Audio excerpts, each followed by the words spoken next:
pensamientos, Señor, que sean de edificación para cada uno de nosotros, de manera que podamos comprender, y no solo comprender, sino aplicar, Señor, lo que vamos a aprender.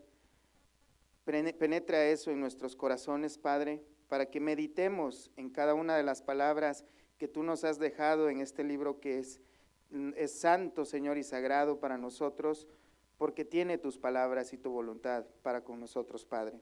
Bendícenos en el nombre de Jesús. Amén y amén. Pueden saludarse unos a otros, hermanos, y nuestros niños pasen a sus salones.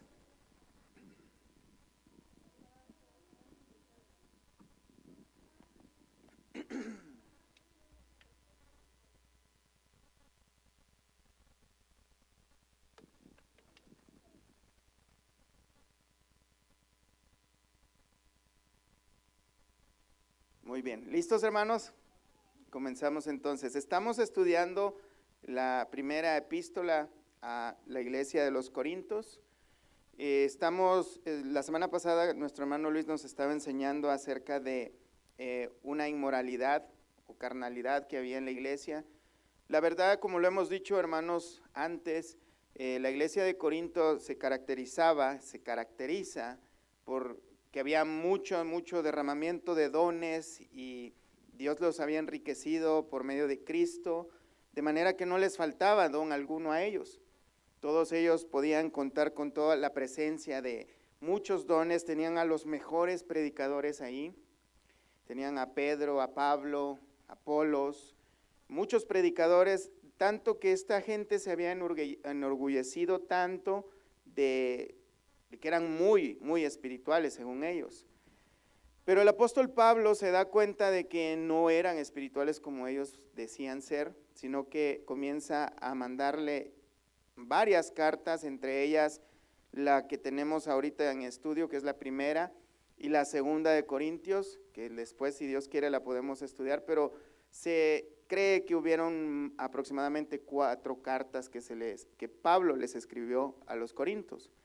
De las otras 2 no sabemos nada, solamente que, como vamos a ver más adelante, Pablo hace mención de una de ellas que ya les había escrito a ellos por carta ciertas instrucciones, pero esas cartas suponemos que no fue la voluntad de Dios que llegaran a nosotros porque no fueron inspiradas tal vez por él, sino que fueron simples cartas que el apóstol Pablo les escribió a ellos.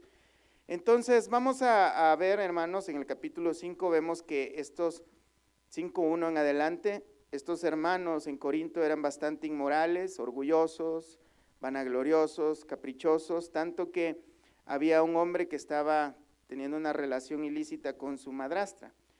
Vamos a leer desde el verso 1 en adelante. Dice así, 1 Corintios 5:1, de cierto se oye que hay entre vosotros fornicación, y tal fornicación cual ni aún se nombra entre los gentiles, tanto que alguno tiene la mujer de su padre, y vosotros estáis envanecidos. ¿No debierais más bien haberos lamentado para que fuese quitado de en medio de vosotros el que cometió tal acción?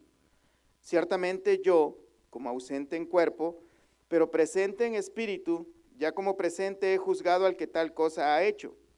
En el nombre de nuestro Señor Jesucristo, reunidos vosotros y mi espíritu con el poder de nuestro Señor Jesucristo, el tal sea entregado a Satanás, para destrucción de la carne, a fin de que el espíritu sea salvo en el día del Señor Jesús.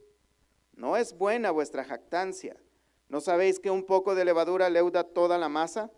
Limpiaos pues de la vieja levadura para que seáis nueva masa, sin levadura como sois, porque nuestra Pascua, que es Cristo, ya fue sacrificada por nosotros. Así que celebremos la fiesta no con la vieja levadura, ni con la levadura de malicia y de maldad, sino con panes sin levadura, de sinceridad y de verdad. Os he escrito por carta que no os juntéis con los fornicarios, no absolutamente con los fornicarios de este mundo, o con los avaros, o los ladrones, o los idólatras, pues en tal caso os sería necesario salir del mundo. Más bien os escribí que no os juntéis con ninguno que, llamándose hermano, fuere fornicario, o avaro, o idólatra, o maldiciente, o borracho, o ladrón, con el tal ni aun comáis. Porque, ¿qué razón tendría yo para juzgar a los que están fuera? ¿No juzgáis vosotros a los que están dentro? Porque a los que están fuera, Dios juzgará. Quitad pues a ese perverso de entre vosotros. Hasta ahí la dejamos. Como podemos ver, hermanos, este es uno de los versículos un poquito de los más fuertes en la mayoría de la Escritura, en la que vemos el tono elevado del apóstol Pablo hablándole a la iglesia de Corinto, diciendo que retiren y remuevan a esa persona, a ese perverso. Podemos ver, hermanos, que la disciplina en la iglesia es un punto muy, pero muy importante que se ha olvidado completamente en la mayoría de iglesias. ¿Cuál puede ser la razón? La razón podría ser que al momento de disciplinar a una persona que está cometiendo inmoralidades o pecados como los que hemos acabado de mencionar, que el apóstol Pablo cita, posiblemente el temor de los ministros, los pastores en las iglesias, que al disciplinar a las personas que están haciendo este tipo de actos pecaminosos, pues se van a quedar sin gente. Ese podría ser una de las causas. La otra podría ser que también el liderazgo de la iglesia no tiene muy buena reputación, muy buen testimonio, y por lo mismo no se atreven a disciplinar, porque entonces tendrían que ser ellos los primeros disciplinados, y pues la iglesia se quedaría pues prácticamente sin liderazgo. Pero la verdad, hermanos, que si hay un mal entendimiento acerca de la disciplina, porque hay personas que hoy en día sugieren que la predicación no debe de ser así de fuerte como lo que acabamos de leer, sino que sugieren que todo debe ser amor y paz, caramelo sobre hojuelas, porque Dios es amor. Pero se les olvida, hermanos, que todo el contexto de la Escritura nos menciona que sí, Dios es amor, pero también es fuego consumidor. Tenemos un Dios que es 3 veces santo, como hemos estado viendo las semanas pasadas, que no solo es amor, sino que también Él se aira y está airado contra el pecador.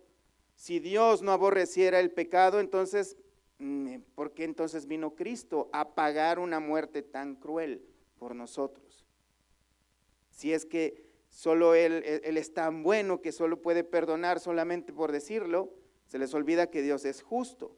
Entonces, hermanos, podemos ver en el contexto de la enseñanza de Pablo en el capítulo 5, cuando está juzgando o está mandando disciplinar a este hombre, cuando dice que ese hombre sea echado a Satanás, no se refiere que le van a hacer una maldición, sino que se está diciendo que lo excomulguen, que lo expulsen de la iglesia, que ese hombre ya no sea partícipe de la comunión de la iglesia local a la que pertenece, que ya no pueda congregarse. Porque aunque para muchos que dicen ser cristianos, el culto, hermanos, no sea tan importante, verdaderamente sí lo es. Porque estamos hablando de que un cuerpo, que es el cuerpo de Cristo, en este caso local, se está congregando para cantarle al Señor y para escuchar su palabra. Para muchos no es nada, de hecho podría representar una carga muy grande presentarse a la iglesia, pero verdaderamente delante de Dios, presentarse en el culto de la iglesia y convivir con los hermanos, cantarle en una sola voz al Señor y escuchar juntos la palabra de Dios y poderse saludar, estrecharse las manos, es algo muy importante, hermanos. A eso se le llama parte de tener comunión en la iglesia. De manera que expulsar a un miembro de la iglesia ya no puede gozar de estos privilegios de que pertenecer al cuerpo de Cristo. No solamente eso, ya no está bajo la cobertura de la comunión de Cristo. Ya ha sido expulsado con el hecho de que Satanás le pegue una zarandeada allá afuera, fuera de la protección de Dios, y ese hombre se arrepienta. Bajo este contexto, podríamos decir, uy, que Pablo, qué mal intencionado, pero acabamos de ver, vimos en las semanas pasadas, en el capítulo 4, verso 14, que el apóstol Pablo dice, no escribo esto para avergonzaros, sino para amonestaros como a hijos míos amados. La intención del apóstol Pablo no era echar corajes y dar de latigazos y empezar a ofender a la gente. La intención del apóstol Pablo era corregir lo deficiente. Y esa es una de las funciones principales de los ministros a los que Dios ha llamado. Corregir al cuerpo de Cristo, perfeccionarlos. Mira, en el libro de Tito, capítulo 1, verso 5, el apóstol Pablo le da esta instrucción a Tito. 1:5, por esta causa te dejé en Creta, para que corrigieses lo deficiente y establecieses ancianos en cada ciudad, así como yo te mandé. La razón para que lo mandó a esa ciudad es para corregir lo deficiente. Esto tiene que ver también con disciplina, porque corregir, hermanos, no es cosa fácil. ¿Por qué? Porque a nadie nos gusta que nos digan que estamos haciendo las cosas mal, ¿verdad? Entonces hay personas que cuando se les llama la atención, lo que hacen es renegar, maldecir, irse para la iglesia de al lado, o la iglesia que les guste más, donde allá sí piensen como yo, allá sí no me digan nada, allá no me dejen, me dejen más bien portarme tal como yo soy, en un lugar donde se puedan identificar. Pero esa no es la razón o el propósito de la iglesia de Cristo y de los ministros. Tampoco es el propósito de los ministros es estar con un látigo detrás de las personas, porque acabamos de ver que el apóstol Pablo dijo, porque yo les he escrito como a hijos amados. Un padre espiritual, hermanos, lo que hace es corregir, pero para el bienestar de las personas.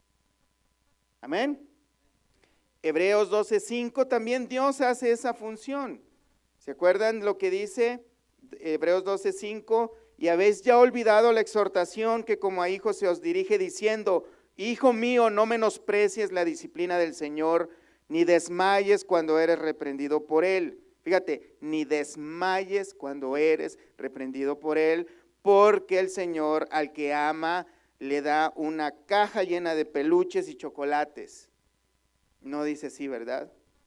Dice, al que ama disciplina y azota a todo al que recibe por hijo. Si soportáis la disciplina, Dios os trata como a hijos, porque ¿qué hijo es aquel al quien el Padre no disciplina? Pero si se os deja sin disciplina, de la cual todos han sido participantes, entonces sois bastardos y no hijos. De manera, hermanos, que aquel que no es disciplinado por el Señor, no es considerado un hijo legítimo del Señor, sino un bastardo. Son palabras duras, hermanos. Por eso es que el tema de la disciplina, muchos prefieren mejor hablemos del amor. ¿O qué les parece mejor si hablamos de prosperidad, de carros, casas, aviones, vacaciones y diezmos, por supuesto, ¿no? Porque ese es el fin, el principio, la razón de ser. No va a haber, dicen los que hacen ejercicio, no pain, no gain, pues estos sinvergüenzas dicen no pay, no bendición, ¿no? Entonces, yo creo que esa es la razón, porque este tipo de mensajes, hermanos, espantan a la gente, pero necesitamos de esto, porque es palabra de Dios. Necesitamos ver todos y cada uno de los aspectos que Dios nos ha dejado para que nosotros podamos crecer a imagen y semejanza de Cristo. Esa es una de las funciones de los pastores. En el libro de Efesios, capítulo 4, vamos para allá, ya lo hemos leído antes, hermanos, y lo vamos a leer muchas veces si es necesario, para recordarnos que esa es la función principal de los ministros. Efesios 4:11, y él mismo constituyó a unos apóstoles, a otros profetas, a otros evangelistas, a otros pastores y maestros, y este es el propósito, a fin de perfeccionar a los santos para la obra del ministerio, para la edificación del cuerpo de Cristo. La función de los ministros es capacitar a la iglesia, para que lleguemos, hasta que todos lleguemos a la unidad de la fe y del conocimiento del Hijo de Dios, a un varón perfecto, a la medida de la estatura de la plenitud de Cristo. O sea, el propósito es la corrección, la perfección, la capacitación para que todos y cada uno de nosotros vayamos creciendo a imagen y semejanza de Cristo. Amén. Entonces, volviendo a 1 Corintios 5, este hombre perverso estaba teniendo una relación ilegal con su madrastra. Aquí podemos determinar que la mujer no era creyente porque no se dice que se le discipline a ella, sino que solo al hombre. Vemos también que estaban siendo indiferentes estos hermanos de la iglesia a este pecado. Ellos estaban envanecidos. En el verso 6 el apóstol Pablo le dice: no es buena vuestra jactancia. Ya les había dicho, ustedes están envanecidos, ustedes se deberían haber entristecido y afligido porque este hombre estaba haciendo este tipo de cosas, cosas que ni los gentiles hacían ni aprobaban. Y ellos estaban muy relajados, muy tranquilos, estaban viendo la mugre de pecado enfrente de ellos. Por lo que se ve acá, era bastante evidente. Al parecer, tal vez el papá del muchacho llegó con la muchacha un día a la iglesia y ya después llegó ya con el hijo, quién sabe, ¿no? Pero el caso es que era evidente el pecado, que el muchacho andaba con su madrastra. Entonces, el apóstol Pablo les dice: no es buena esa jactancia que ustedes tienen. ¿No saben que un poco de levadura leuda toda la masa? Y esto, hermanos, para los que no saben, la levadura es lo que se usa para hacer que el pan se haga más grande, ¿no? Para que lo mezclan con la harina, hacen su proceso, lo dejan reposar, hacen una bolita así, termina un panzote así bien grande para que se hinche, ¿no? Un poquito de levadura es necesario para que toda la harina, toda la masa se corrompa, se leude. A eso se refiere. Y aquí, hermanos, un poco de levadura está hablando de las costumbres antiguas. En el caso del pensamiento judío que tiene el apóstol Pablo, está hablando de las cosas que influencian. La levadura es la influencia que hay sobre las cosas.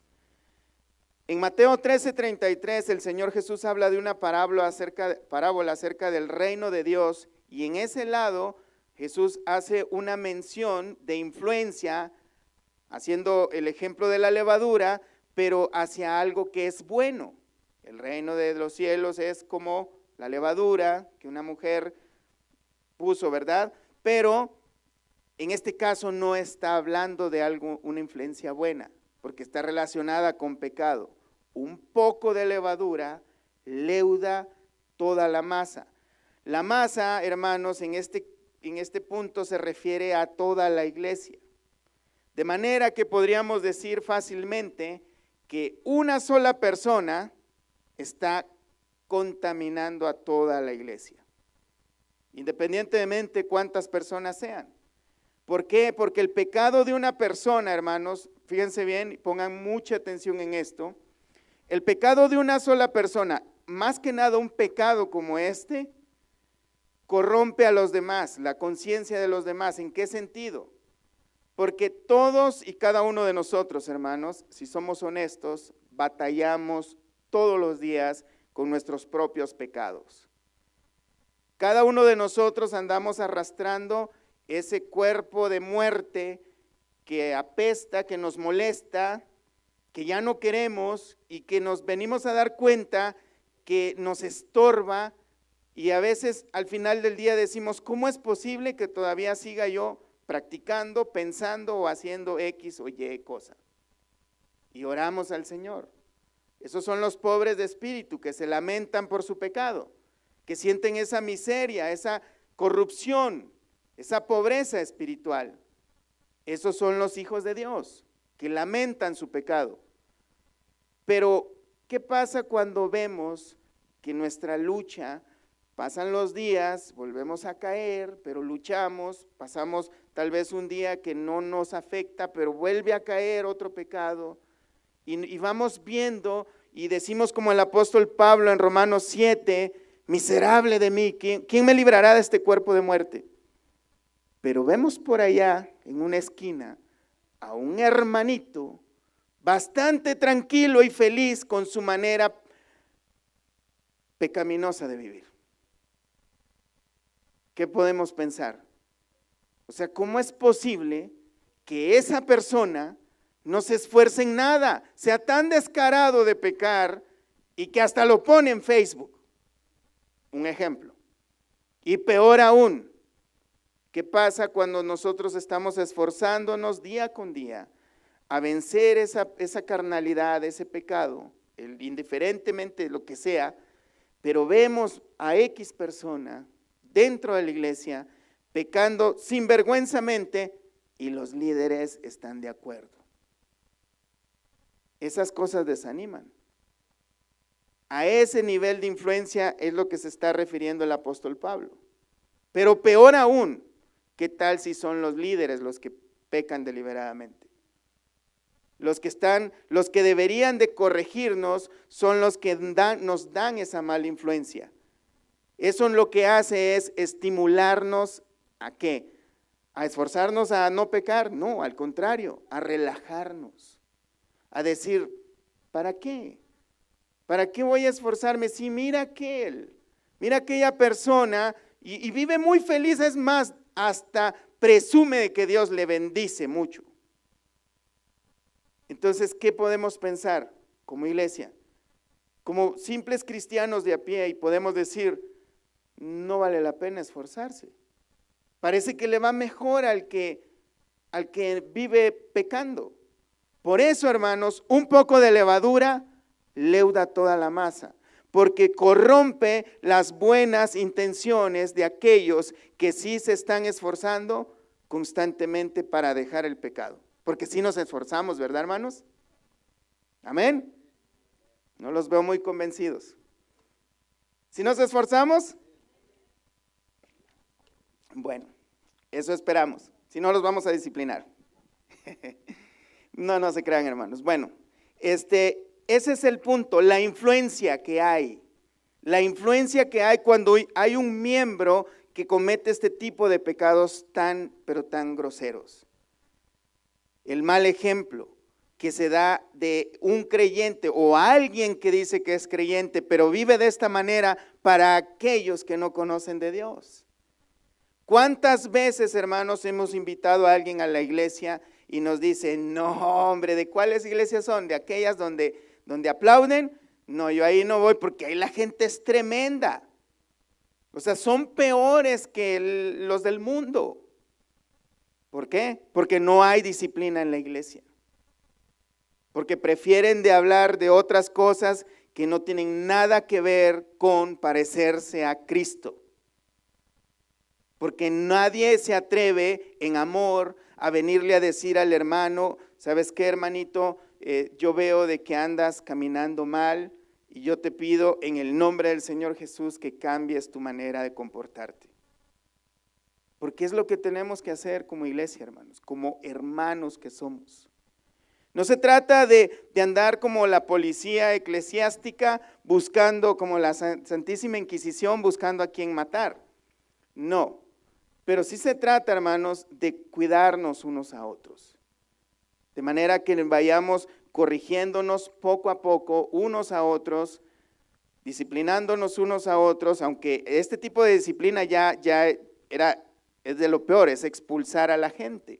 Y no se trata de eso tampoco. Lo que queremos es evitar llegar hasta ese punto, hermanos. El apóstol Pablo dice, ¿no es buena vuestra jactancia? ¿No sabéis que un poco de levadura leuda toda la masa? Un poquito de levadura puede desmotivarnos. Un hombre que viva desordenadamente puede desmotivarnos. Por eso, hermanos, es que los requisitos para los pastores son grandes y Dios no negocia con eso. Vamos a primera de Timoteo, capítulo 3, porque estaría bien difícil, hermanos, que los que deben dar el ejemplo no lo den, ¿verdad? Primera de Timoteo, capítulo 3, verso 1, palabra fiel, Si alguno anhela obispado, buena obra desea. Pero es necesario que el obispo, entiéndase pastor, sea irreprensible. Esto quiere decir, no es que sea perfecto, pero que no haya nada que se le pueda reprochar.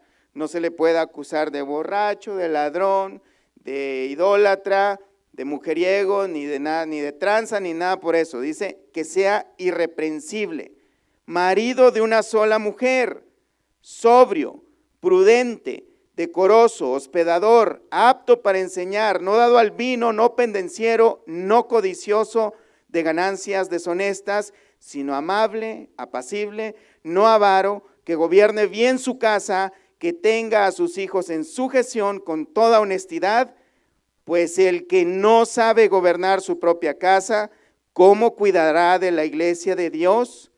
No un neófito, esto es un inexperto, un recién convertido más bien, no sea que envaneciéndose caiga en la condenación del diablo. También es necesario que tenga buen testimonio de los de afuera para que no caiga en descrédito y en lazo del diablo. ¿Por qué? Porque un poco de levadura leuda toda la masa. Si el ministro no cumple o por lo menos no se le ve indicios de esforzarse en estas áreas, está descartado para ser un ministro de Dios. No puede ser marido de varias mujeres, no puede ser borracho, no puede ser peleonero, no puede ser avaro, alguien que esté trabajando por dinero, no puede ser un inexperto, tiene que ser apto para enseñar y tiene que tener buen testimonio. Porque si no lo tiene, ¿cómo puede venir y decirle, hermano, te vamos a disciplinar porque tú estás cumpliendo con este pecado? ¿Tú qué me vas a decir si tú también lo haces? ¿No? Esa es la razón. La influencia, hermanos, es lo importante que tenemos que ver.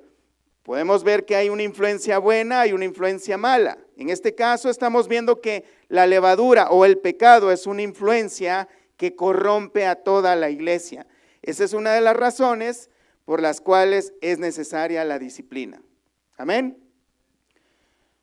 La mala influencia, el mal ejemplo, de ninguna manera nos va a estimular a buscar la santidad, a parecernos a Cristo. Esta frase, hermanos, acerca de la levadura, la podemos sacar del libro de Éxodo, es un ejemplo que Pablo segurito lo sacó de ahí, hermanos. Éxodo capítulo 13, vamos a leer del verso 3. Y Moisés dijo al pueblo, tened memoria de este día en el cual habéis salido de Egipto, de la casa de servidumbre, pues Jehová os ha sacado de aquí con mano fuerte. Por tanto, no comeréis leudado, entiéndase, pan con levadura. Y vosotros salís hoy en el mes de Abib, y cuando Jehová te hubiere metido en la tierra del Cananeo, del Eteo, del Amorreo, del Ebeo y del Jebuseo, la cual juró a tus padres que daría, tierra que destila leche y miel, harás esta celebración en este mes. 7 días comerás pan sin leudar, o sea, pan sin levadura, y el 7º día será fiesta para Jehová. Por los 7 días se comerán los panes sin levadura, y no se verá contigo nada leudado, ni levadura en todo tu territorio. Y le contarás en aquel día a tu hijo diciendo, se hace esto con motivo de lo que hizo Jehová, lo que Jehová hizo conmigo cuando me sacó de Egipto.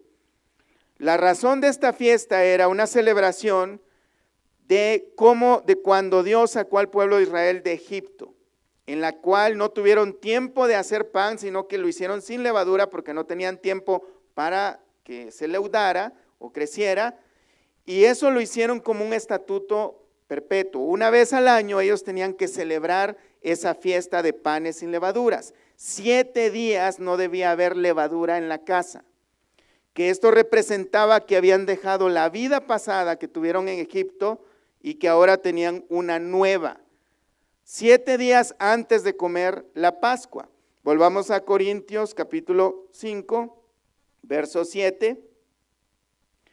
El apóstol Pablo dice: limpiaos pues de la vieja levadura, para que seáis nueva masa, sin levadura como sois, porque nuestra Pascua, que es Cristo, ya fue sacrificada por nosotros.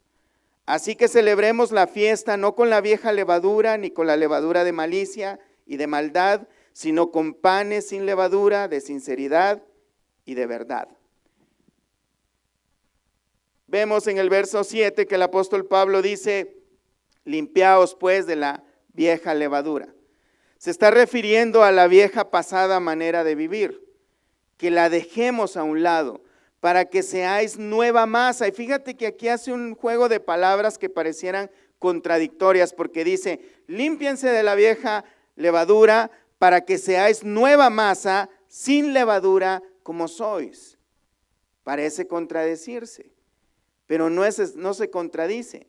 Dice que nos limpiemos de la vieja levadura para que seamos una nueva masa, sin levadura como ya somos.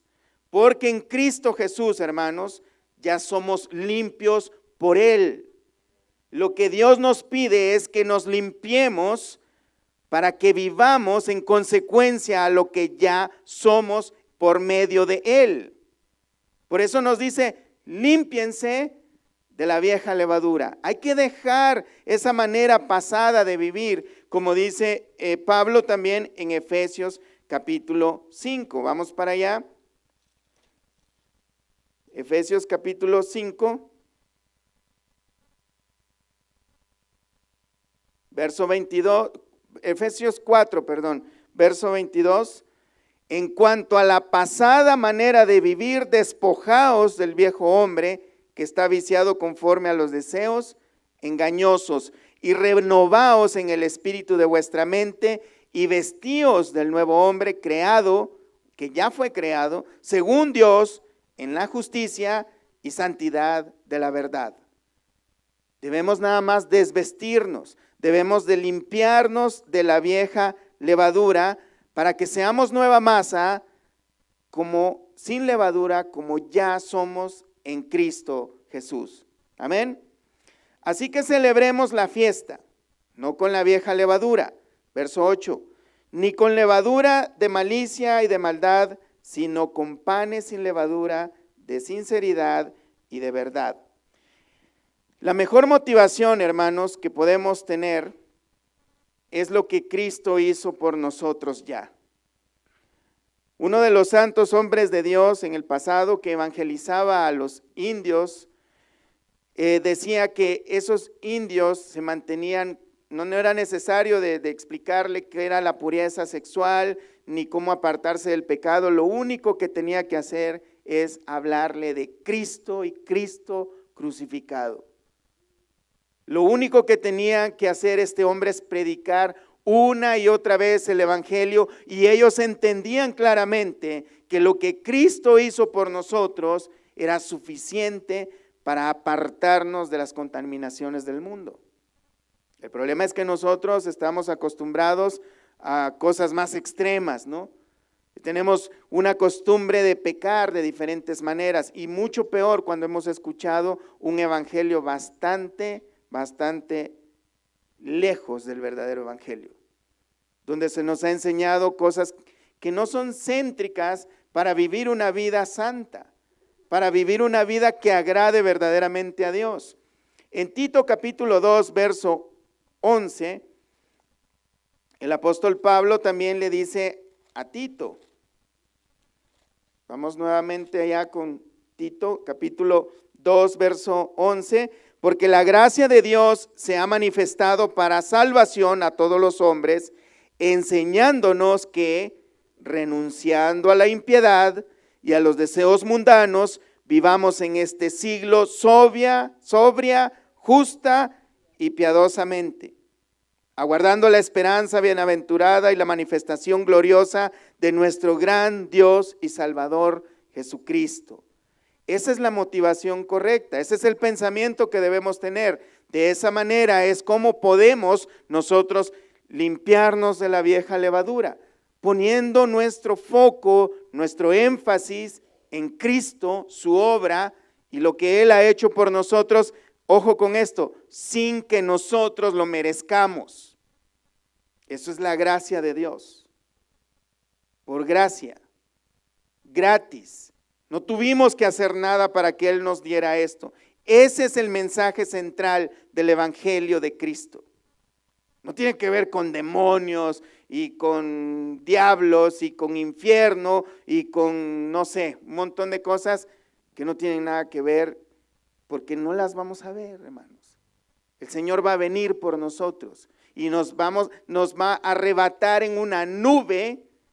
Así que no necesitamos conocer nada acerca del infierno porque no vamos a estar ahí. Amén. Solo tener un buen entendimiento de lo que Cristo hizo por nosotros es que vamos a tener una mente dispuesta a obedecerle. Verso 8, volvamos a 1 Corintios 5, verso 8. Así que celebremos la fiesta no con la vieja levadura, ni con levadura de malicia y de maldad. Aquí la influencia o la vieja manera de vivir, la levadura que se refiere, la menciona Pablo con levadura de malicia y de maldad. Y al contrario dice que debamos celebrarla mejor con panes sin levadura, de sinceridad y de verdad. ¿A qué se refiere? En el antiguo pacto, en el Antiguo Testamento, Israel tenía que celebrar, como leímos hace un momento, una vez al año, por 7 días, no comer pan leudado, o sea, pan sin levadura. De hecho, en la ley decía que no debía haber ni una migaja de levadura en toda la casa. Se tenían que deshacer completamente de eso por 7 días. Esto representaba un símbolo de que ellos habían dejado a Egipto atrás y su pasada manera de vivir, y que ahora estaban preparándose para recibir la Pascua, por la cual cuando Dios pasó, con su ángel pasó por Egipto matando a los primogénitos, ¿qué pasó con el pueblo de Israel? A ellos no los tocó. Y eso era para recordar lo que hizo Dios, que los sacó de Egipto con mano fuerte de Egipto y los hizo llegar a una tierra prometida. Eso ya lo conocemos, ¿verdad, hermanos? Pablo dice, celebremos la fiesta, no con la levadura, la vieja levadura, refiriéndose al antiguo pacto, ni con la levadura de malicia y de maldad, sino con panes sin levadura, de sinceridad y de verdad. No celebremos de una manera religiosa, no celebremos con nuestras cosas pasadas, no por medio del antiguo pacto, porque el cristiano, hermanos, tiene una nueva fiesta. Y esa fiesta no la celebramos una vez al año. Esa fiesta la debemos celebrar todos los días, al recordar todos los días el Evangelio de Cristo, lo que Él hizo por nosotros al sacarnos del mundo y trasladarnos del reino de las tinieblas al reino de su amado Hijo Jesucristo. Celebremos esa nueva fiesta sin panes con levadura, de maldad, de malicia, sino con panes sin levadura, de sinceridad y de verdad. Un sincero deseo de agradar a Dios y con la verdad como está escrita en la palabra de Dios. 1 Corintios 5:9, vamos para allá. Aquí el apóstol Pablo les da una advertencia. Pablo les dice, os he escrito por carta. Les decía hace un momento que Pablo ya había escrito antes a Corinto, pero no sabemos de esas cartas, no tenemos información de ellas, solo tenemos esta que estamos leyendo. Pero evidentemente, como dice acá, Pablo ya les había escrito antes, pero ellos tal vez habían entendido de esta manera. Fíjense, os he escrito por carta, que no os juntéis con los fornicarios, no absolutamente con los fornicarios de este mundo, o con los avaros, o con los ladrones, o con los idólatras, pues en tal caso os sería necesario salir del mundo. El apóstol Pablo ya les había advertido, no se junten con este tipo de personas. ¿Por qué? Porque un poco de levadura, ¿qué? Leuda toda la masa. Una persona perversa puede corromper a un montón de gente. De hecho, en otra parte, más adelante, en el mismo libro dice, las malas conversaciones corrompen las buenas costumbres.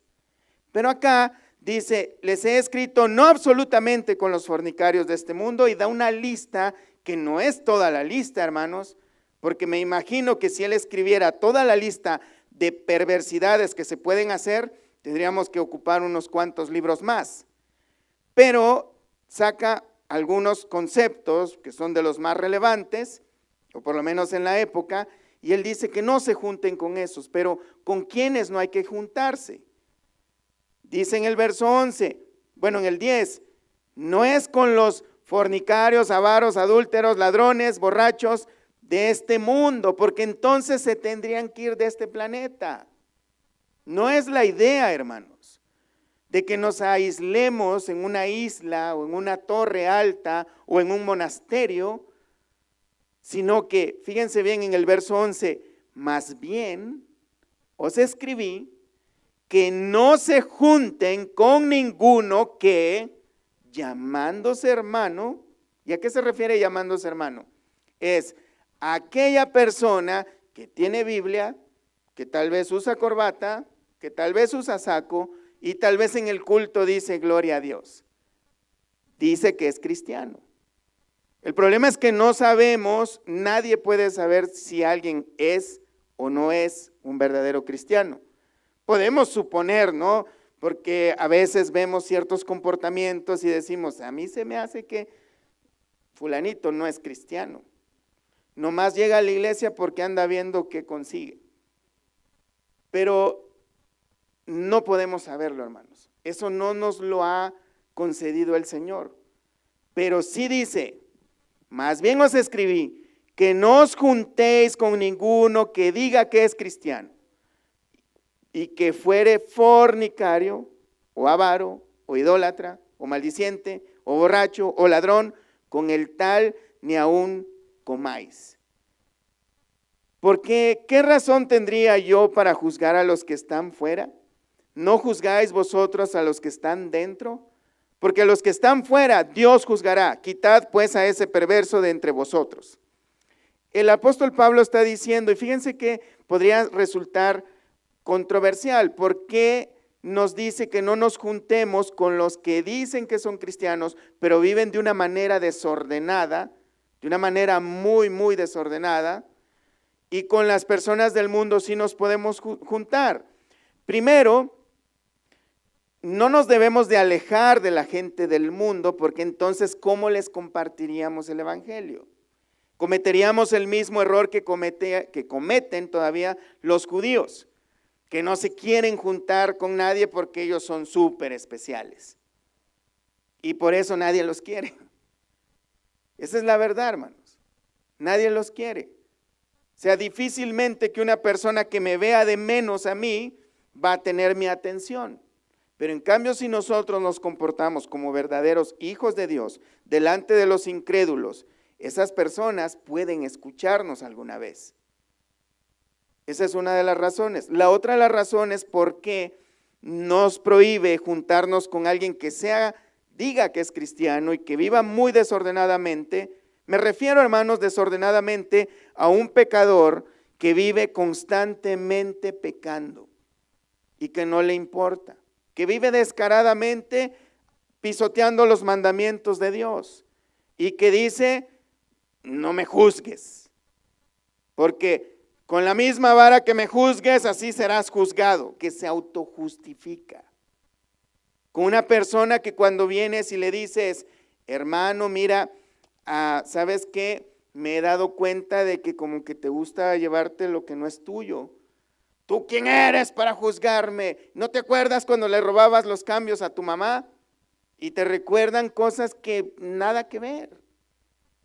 Ese tipo de personas impenitentes que no quieren arrepentirse de sus pecados y que viven felizmente pecando sin importarles, con esas personas no nos debemos juntar, pero con los del mundo sí. ¿Por qué? Porque ya lo dijimos, son mala influencia para nosotros y también para los de afuera. para los de afuera también. Porque puede decir alguien, oiga, vengo a hablarle de Cristo y a ver, ¿de dónde vienes? No, pues de una iglesia tal y tal. ¿Sabes qué? Oh, no, ¿sabes qué? Yo no voy a ese tipo de iglesias porque tengo una vecina que vieras cómo grita. Y yo no quiero juntarme con gente así, hipócritas. Por eso, hermanos, es importante ver nuestro testimonio. Por eso es importante, porque si no lo vemos, si no lo ven cada uno de ustedes, nos vamos a tener con la obligación, y Dios quiera que no, vamos a orar mucho que no, de disciplinar a los que anden moviéndose de esa manera. Es un trabajo fuerte, feo, y la verdad es que no me gustaría estar de ese lado. De ningún lado, pero esa es la función que tenemos que hacer como iglesia, hermanos. Amén. No debemos juntarnos con el pecador que es descarado con sus pecados, hermanos. Yo sé que en el contexto de nuestra congregación nunca hemos hecho tales cosas. Nunca hemos señalado el pecado, nunca hemos ido directamente a decirle a la persona, hermano, estás obrando mal. Pero créanme, hermanos, que necesitamos comenzar a hacerlo, lo vamos a empezar a hacer. Porque muchas veces, como dice acá, hay personas que llamándose cristianos son fornicarios, eso se entiende claramente, cualquier pecado que sea sexual y que sea notorio y que todo el mundo lo sepa, debe ser disciplinado. Tenemos personas que son avaros, esas personas que quieren tener más y más, todo el tiempo quieren tener, y la avaricia es una idolatría.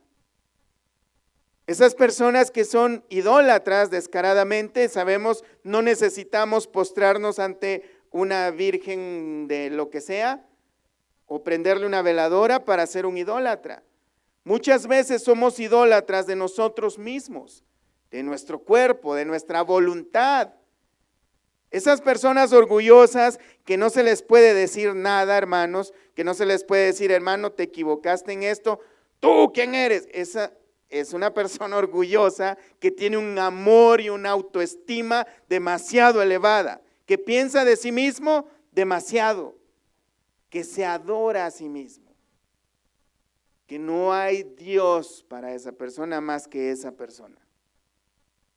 Por eso es importante que pongamos atención en eso. ¿Qué tipo de persona? Un maldiciente. Un maldiciente no es el que dice, yo ahorita te conjuro la maldición de la superabuela. No es un maldiciente. Ese es un hechicero. El maldiciente es aquella persona, hermanos, primeramente que anda murmurando de los demás, hablando mal de los demás, con la intención de dañar la reputación. Entre ellos entran los chismosos, entre ellos entran las personas que, los chismosos y los que dicen groserías o ofensas para lastimar a las personas. Los que dicen mal, los que hablan mal, pues, que dicen maldades, ese es un maldiciente.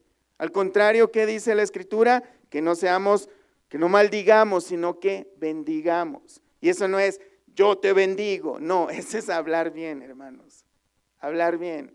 Yo puedo decir, yo te bendigo y no te estoy haciendo nada. Y en cambio, y te digo, yo te maldigo, tampoco te estoy haciendo nada, pero sí te puedo maldecir diciendo cosas que perjudiquen tu integridad o te ofendan. Esos son los maldicientes. ¿Qué otro? Los borrachos, ¿se entiende, verdad? ¿Quién es un borracho? No, por favor, no empiecen a ver de cuántas cervezas para arriba es que ya uno es un borracho. Desde el momento en que te embriagas ya eres un borracho. Y vemos que en otras partes de la Escritura dice que ni los borrachos, ni los ladrones, ni los adúlteros, ni los avaros, ni los que se acuestan con varones, o sea, varón con varón, heredarán el reino de Dios. Eso ya es suficiente, hermanos, para ponernos a pensar nuestra manera de vivir. No necesitamos nada más.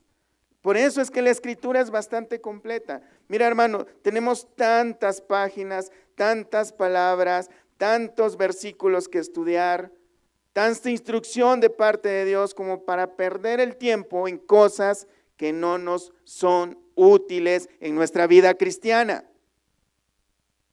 ¿De qué nos sirve conocer nombres de demonios?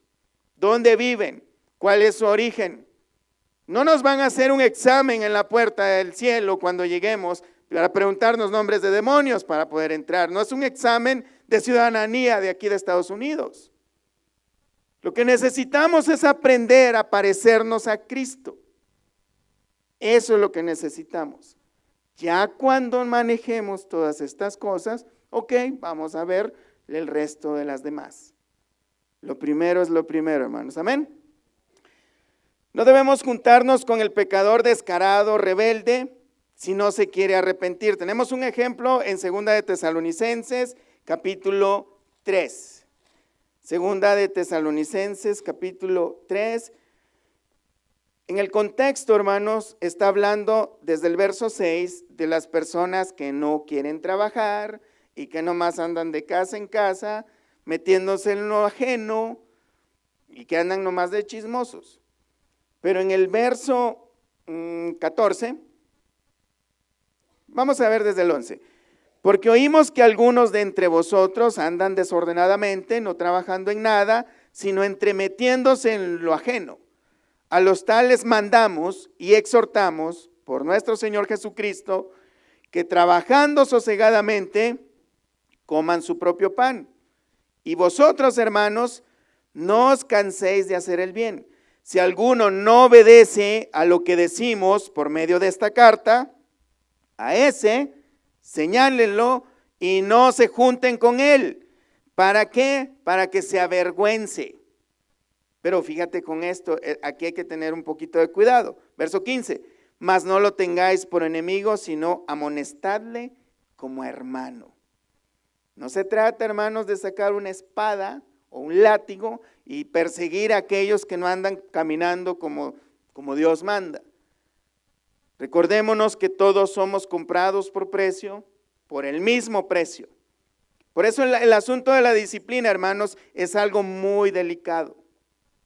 Es algo muy delicado que se debe de practicar, pero aquí, por ejemplo, Dios nos manda que no nos juntemos con ese tipo de personas con el propósito de que tal vez esa persona, si es hijo de Dios, va a reflexionar, se va a avergonzar y se va a arrepentir, que ese es el propósito. Por eso es que dice que no lo tomemos por enemigo. Solamente no tengamos una intimidad, esa cercanía tan íntima con esa persona, de manera que nos pueda llevar o arrastrar o contaminar en sus acciones que anda haciendo mal. Estamos hablando, hermanos, de personas que viven descaradamente pecando de esta manera, como el muchacho que estamos aprendiendo acá, que al final dijeron, expúlsenlo de la iglesia. Quitad de medio de vosotros a ese perverso. Estamos hablando de personas que no les importa en absoluto la santidad de Dios, que no tienen temor de Dios. De eso es lo que estamos hablando. No estamos hablando, hermanos, de aquellos cristianos verdaderos que están luchando con algún tipo de estas áreas. Todos sabemos que el alcoholismo es un vicio, ¿verdad? Y que no tan fácil la gente se desprende de los vicios. De hecho, el pecado, hermanos, como dice Efesios, que nos despojemos del viejo hombre que está viciado conforme a las costumbres de este mundo. Todo el pecado, hermanos, es un vicio. Estamos acostumbrados a vivir de esa manera. La diferencia entre uno y otro es que uno es descarado, no le importa, y el otro está luchando. A ese hay que extenderle la mano, considerándonos a nosotros mismos. Pero al otro hay que apartarnos de él. Vamos a Proverbios 13, verso 20. Proverbios 13.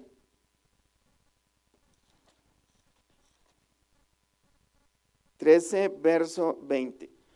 Dice así: El que anda con sabios, sabio será, mas el que se junta con necios será quebrantado.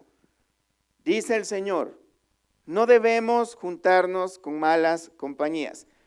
Entonces, pero es contradictorio, ¿no? Por un lado dice la Escritura que debemos amarnos unos a otros, ¿sí? También dice Mateo 7, 1 y 3, que no juzguemos. También dice en 1 Corintios 4, 5, que no juzguemos hasta que el Señor venga. ¿A qué se refiere? ¿Hay contradicción? En absoluto no. No hay contradicción. Lo que pasa es que el Señor acá primeramente nos está diciendo, no debemos juzgar a alguien y decir primeramente, este es cristiano y aquel no. Eso no lo podemos hacer. O no podemos decir, yo soy más espiritual que aquel, o aquel predicador es más espiritual que el otro. No, no juzguemos hasta que el Señor venga y Él es el que va a dar la recompensa a cada uno según sus obras. No debemos juzgar de esa manera, evaluando quién es más, quién es menos. Mucho menos, hermanos, no debemos juzgar o evaluar las personas apresuradamente por sospechas o porque dicen que dicen. ¿Sí han oído eso? Dicen que dicen que dicen. O sea, nadie lo vio, pero dicen, ¿no? O sea, no podemos decir, bueno, vamos a disciplinar a X persona si no tenemos pruebas. Si nadie lo vio. No puedes decirle a alguien ladrón solo porque alguien dice, no es que yo siento en el espíritu que ese es ladrón. No podemos confiar en ese tipo de cosas, hermanos. A no ser que de veras te haya robado algo. En el libro de Deuteronomio, capítulo 17, hay un ejemplo, hermanos, a seguir. Por eso es que la ley de Dios es santa, buena, pura, perfecta. Deuteronomio 17, vamos a leer desde el verso 1. No ofrecerás en sacrificio a Jehová tu Dios, buey o cordero en el cual haya falta o alguna cosa mala, pues es abominación a Jehová tu Dios. Cuando se hallare en medio de ti en alguna de tus ciudades que Jehová tu Dios te da, hombre o mujer que haya hecho mal ante los ojos de Jehová tu Dios, traspasando su pacto, que hubiere ido y servido a dioses ajenos, esta es idolatría, y si hubiere inclinado a ellos, ya sea al sol o a la luna o a todo el ejército del cielo, lo cual yo he prohibido, esto es Dios hablando, hermanos, y que fuere dado aviso, y después que oyeres y hubieres indagado bien, la cosa pareciere de verdad cierta, que tal abominación ha sido hecha en Israel. Entonces, ¿cuál es la instrucción? Indagar, fíjense bien, primero la instrucción es indagar, después de que hubieses indagado bien y que la cosa parece de verdad cierta, que tal abominación ha sido hecha en Israel, entonces sacarás a tus puertas al hombre o a la mujer que hubiere hecho esta cosa mala, sea hombre o mujer, y los apedrearás y así morirán. Este es Dios, hermanos, ese Dios de amor que muchos dicen, no, yo no me gusta hablar de pecado porque Dios es amor. Este es el Dios, hermanos, de la Biblia. Verso 6, por dicho de 2 o 3 testigos morirá el que hubiere de morir, no morirá por el dicho de un solo testigo. Entonces, ¿cuál es el requisito? Indagar, estar seguro de que sí es verdad, pero con 2 o 3 testigos. Por dicho de 2 o 3 testigos morirá el que hubiere de morir, no morirá por el dicho de un solo testigo. La mano de los testigos caerá primero sobre él para matarlo, y después la mano de todo el pueblo, así quitarás el mal de en medio de ti. Ese es el propósito de la disciplina, quitar el mal de en medio de la iglesia. Gracias a Dios no vamos a matar a nadie, gracias a Dios, pero hay que quitar el mal de en medio de las iglesias, hermanos. Amén. No nos debemos juntar con esas personas, solamente apartarnos de ellos. Miren que la gracia de Dios es maravillosa. Ya no tenemos que matar a nadie, solamente apartarnos para que se avergüence, para que se arrepienta, y si de verdad es un hijo de Dios, manso y humilde de corazón, como nuestro Señor Jesucristo nos pidió que seamos igual que Él, se va a arrepentir. Si no es un hijo de Dios, lo más seguro es que nos quieran hasta golpear y que nos digan un montón de cosas. No nos debemos de juntar con ese tipo de personas. Entonces, recordemos, y para terminar, hermanos, que un hermano disciplinado o que vaya a entrar en una disciplina, sigue siendo nuestro hermano. Amén. Y debemos tratarle como tal. En 2 de Tesalonicenses 13:14, si alguno no obedece a lo que decimos por medio de esta carta, a ese señaladlo y no os juntéis con él para que se avergüence. Ya lo vimos eso. Gálatas 6:1, hermanos, si alguno fuere sorprendido en alguna falta, vosotros que sois espirituales, restauradle con espíritu de mansedumbre, considerándote a ti mismo. No sea que tú también seas tentado, sobrellevad los unos las cargas de los otros y cumplid así la ley de Cristo. En ninguna manera debe existir en nosotros un deseo de correr a nadie de la iglesia, de disciplinar a nadie de la iglesia, pero sí debe existir el deseo de que saquemos el mal, esa vieja levadura de nosotros, porque un poco de levadura puede leudar toda la masa. Amén, hermanos. Y en el caso, hermanos, y ya con esto sí termino, en el caso de que si nosotros no disciplinamos como iglesia, no lo hemos hecho aún, pero sí pensamos hacerlo, a veces Dios tiene que actuar. En el libro de Corintios, en el capítulo 11, vemos que habían los mismos corintios de siempre, estaban tomando en vano la cena del Señor, no dándole la honra que merece, el propósito que merece.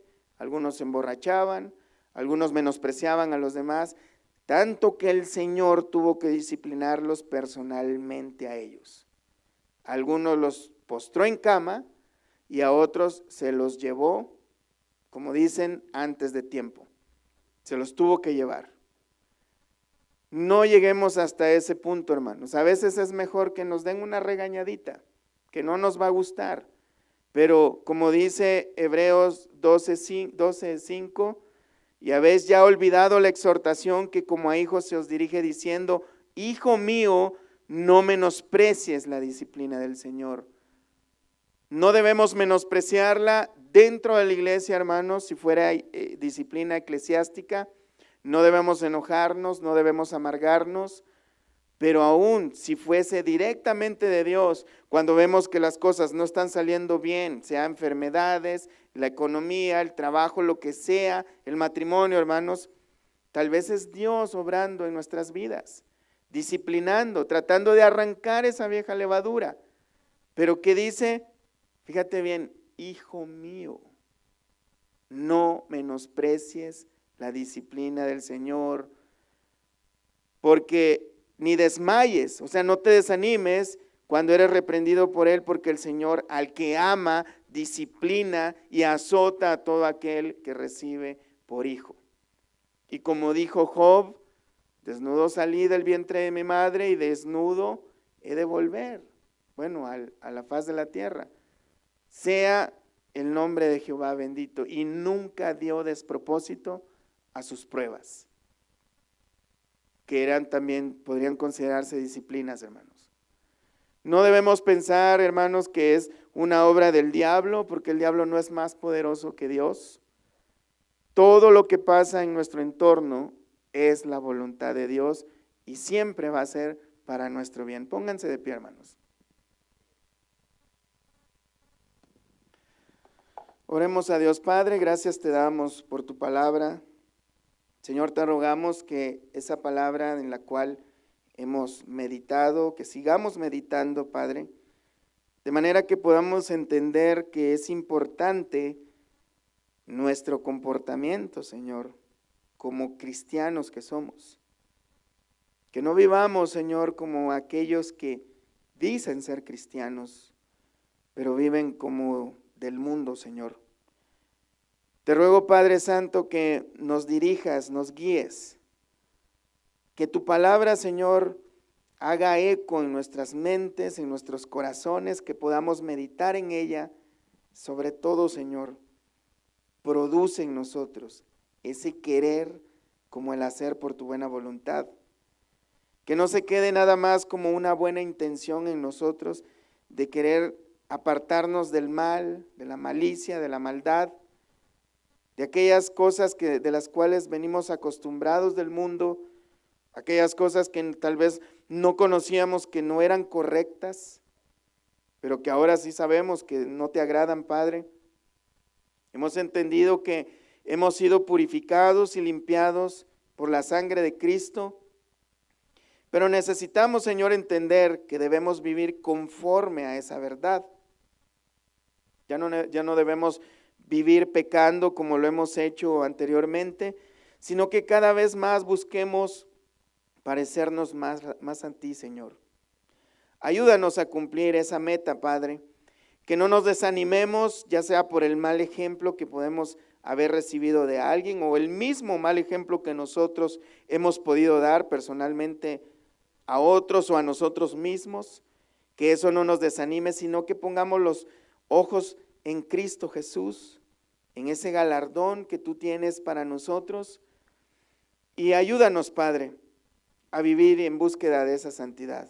En el nombre de Jesús, te damos gracias y ponemos nuestros corazones y nuestras vidas en tus manos, Señor. Gracias, Padre. Amén y amén. Dios les bendiga, hermanos.